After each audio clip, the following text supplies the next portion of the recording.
Assalamualaikum warahmatullahi wabarakatuh. Perkenalkan, nama saya Ahmad Umar Rahmatullah dengan NIM 1919107045 dari Teknik Konstruksi Perkapalan Fakultas Teknik Universitas Jember. Ini saya akan menjelaskan tentang hambatan kapal. Hambatan kapal itu sendiri adalah gaya yang menahan kapal ketika melaju dengan kecepatan aslinya. Nah, di dalam hambatan kapal itu terdapat beberapa 6 macam tahanan atau hambatan. Yang pertama itu hambatan gesek,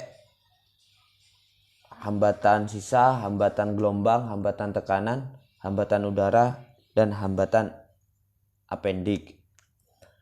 Nah, dengan di hambatan gesek itu disimbolkan RF, hambatan sisa RR, hambatan gelombang RW, hambatan tekanan RP, dan hambatan udara RA, dan hambatan apendik sendiri yaitu R. Di sini saya akan menjelaskan hambatan gesek. Nah, hambatan gesek sendiri itu adalah hambatan yang diperoleh dari mengintegralkan tegangan tangensial keseluruhan permukaan basah kapal menurut arah gerak kapal itu sendiri. Sehingga nilai hambatan gesek pada kapal itu sendiri berbanding lurus dengan WSA kapal itu sendiri. Nah, seperti contoh gambar berikut, yaitu aliran di antara pelat yang sejajar, sehingga nilai hambatan gesek dan nilai WSA-nya itu sejajar. Selanjutnya yaitu hambatan gelombang. Hambatan gelombang adalah hambatan yang terjadi akibat pergerakan kapal baik pada fluida ideal, yaitu tanpa viskositas, maupun non-ideal, yaitu berviskositas. Gaya yang bekerja pada hambatan gelombang itu sendiri adalah gaya potensial.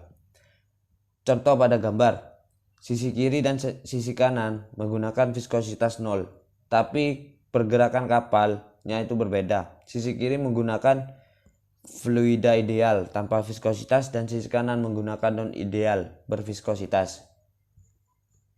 Nah, jika hambatan itu ada pada perairan dangkal, gelombang akan membentuk suatu lintasan berbentuk elips seperti gambar berikut. Nah, untuk kedalaman yang sangat dalam hingga tidak terhingga, gelombang akan membentuk suatu lintasan berbentuk lingkaran. Contohnya itu seperti gambar di bawah. Selanjutnya yaitu hambatan tekanan. Hambatan tekanan adalah hambatan yang muncul dari pergerakan kapal mengakibatkan gaya tekan sendiri itu pada kapal. Nah, hambatan udara dan hambatan udara. Hambatan udara adalah hambatan yang muncul karena adanya gangguan dari udara yang bergerak, angin, di mana faktor yang paling mempengaruhi adalah bangunan atas, superstructure. Semakin besar superstructure-nya, maka hambatan yang ditangkap juga semakin besar.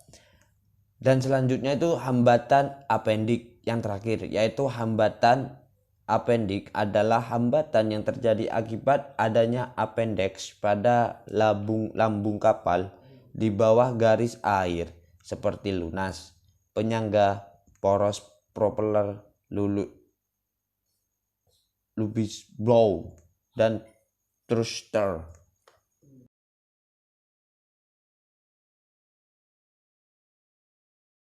Yaitu hal yang mempengaruhi hambatan gesek RF.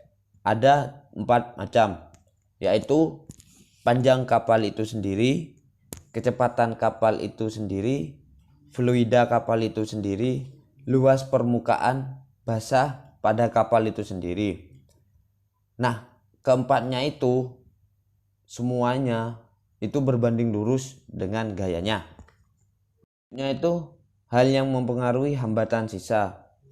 Ada 5 macam, yaitu 1. Masuk dan keluar air pada kapal itu sendiri. Kedua, parallel middle body. Ketiga, haluan dengan bulbous. Keempat, gembung buritan. Dan kelima itu bentuk buritan kapal itu sendiri. Nah, ada cara yaitu memperkecil hambatan sisa. dengan mengurangi atau memperkecil bidang basah dengan cara mengoptimalkan daya angkat kapal seperti contoh pada di bawah ini. Nah, terus ada juga yaitu mengurangi aliran turbulen. Pada kapal yacht biasanya dipasang scale kill, swallow draft, no centerboard, lowest possible ballast, max stability and sail carrying capacity. Nah, selanjutnya yaitu macam-macam aliran pada hambatan, yaitu ada dua macam. Yang pertama itu aliran laminar, yaitu aliran air yang streamline-nya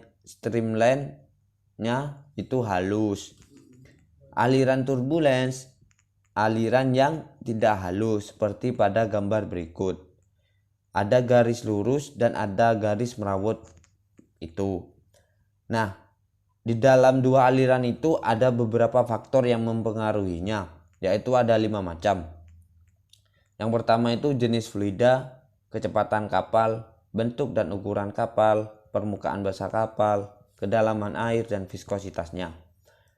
Nah, nilai aliran laminar dan nilai aliran turbulence. Nah, nilai aliran laminar itu sendiri yaitu Rn lebih dari 10 pangkat 5 dan aliran turbulence Rn kurang dari 10 pangkat 6. Yaitu kesamaan pada aliran hambatan, yaitu ada 3 macam kesamaan, yaitu yang pertama kesamaan geometris, yang kedua kesamaan kinematis, yang ketiga kesamaan dinamis.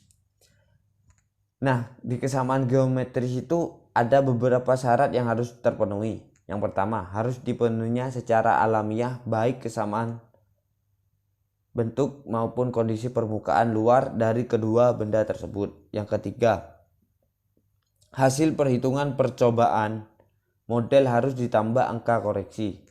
Yang ketiga, permukaan air di tangki harus sama dengan permukaan air laut dipakai saat kondisi tenang.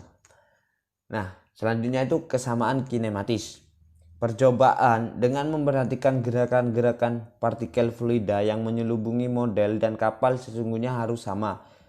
Seperti rumus berikut, VA model sama dengan VA kapal. Yang selanjutnya yaitu kesamaan dinamis. Di dalam kesamaan dinamis ini ada gaya-gaya yang mempengaruhi atau memperhatikan dalam percobaannya, yaitu yang pertama gaya-gaya inersia, yang kedua gaya-gaya tekanan, yang ketiga gaya-gaya gravitasi, dan keempat gaya-gaya viskositas.